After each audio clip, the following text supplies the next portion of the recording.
Okay, jumping straight into the Nexus, we have Zeradal here, our player for today. Please remember that these players are very brave to send in their replays, so please don't make any negative comments about their play. Now, his specific questions were, I always pick Assassin's Blade 10 seconds. over Wormhole.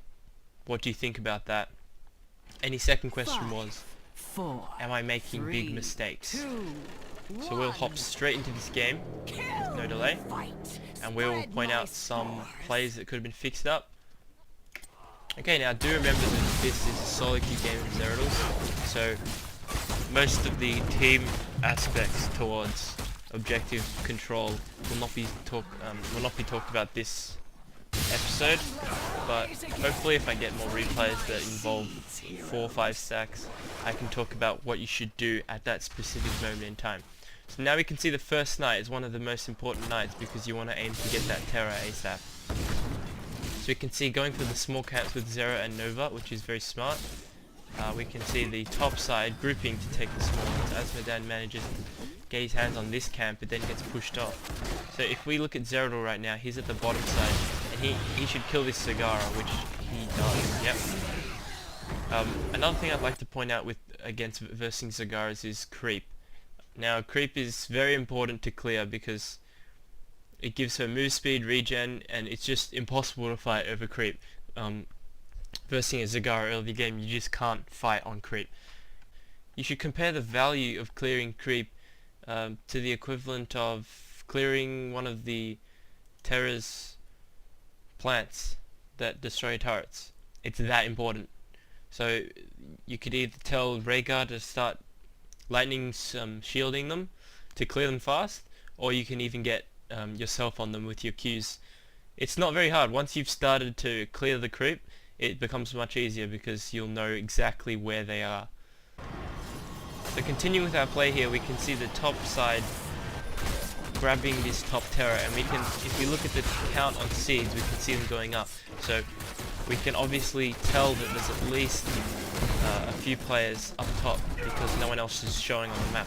So the correct play here is what the red team is doing right now, which is taking their side of the Terra, well not their side, but the opposite Terra. So if we get a group here, take this Terra, get out and recall, then no one has a Terra on the first night. So right now they've collected all the seeds and they should leave because you can see the blue team's already started to rotate down. But a bit of overstaying happens and a lot of the red team gets wiped here. So Lyric falls first, Zeradal should just run, save his life, so should Rhaegar, but Zeradal decides to fight an uneven fight when everyone is low, and a lot of the red team falls here, which gives quite a level advantage to the blue team. So a mechanic that may or may not be well known, called attack moving, is basically when you're auto attacking, that delay between your auto attacks, you're moving your character.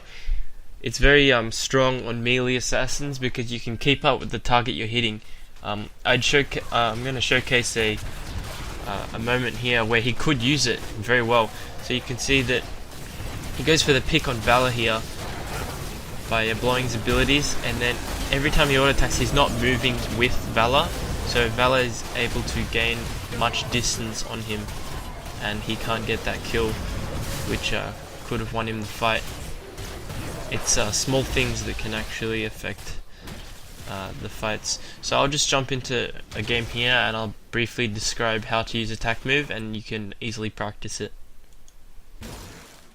Okay, so I just popped into a game here just to show you how attack move works. If you press A on your keyboard, you'll see that red mark that I'm going to. As soon as I tap A, I go to that mark and I'll attack the closest thing to me. So if I'm over here, I press A here, I'll attack that minion. So if I'm clicking A over here, I'll attack that minion. So the way that you can use that to your advantage is you don't have to physically right click the target that you're going for.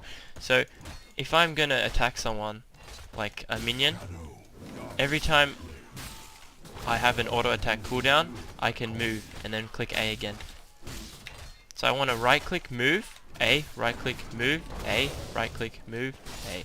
Okay, so here's the thing I was talking about earlier with having a double stealth comp, how you can synergize the heroic abilities of Zerodol and Nova. If you use a Void Prison on top of, say, 2 or 3 of the enemy team, you can follow that up with a Nova Heroic that can just burn through all the enemy's health and easily turn the fight in your favor. So here's an example that I'm going to show you where Nova could just drop an ult, and it's the communication between these two that you need in order to pull off fights that will win the game. So we can see a 3-man Void Prison here, but nothing was done by the Nova. And if you look at the heroics, Nova does have her Precision Strike up, but she just doesn't use it.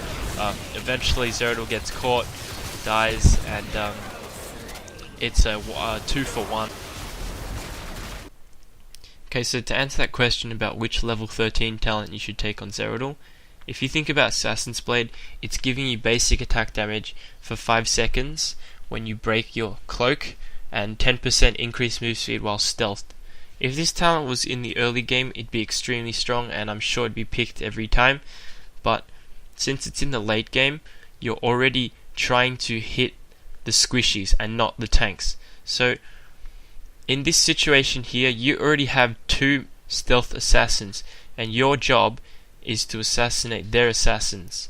And if you think about that, then you'll know that Assassin's Blade won't be very useful. Maybe if you're versing a double frontline warrior comp, that basic attack damage will help you to peel through their front line, because you can kill them quicker with more AD.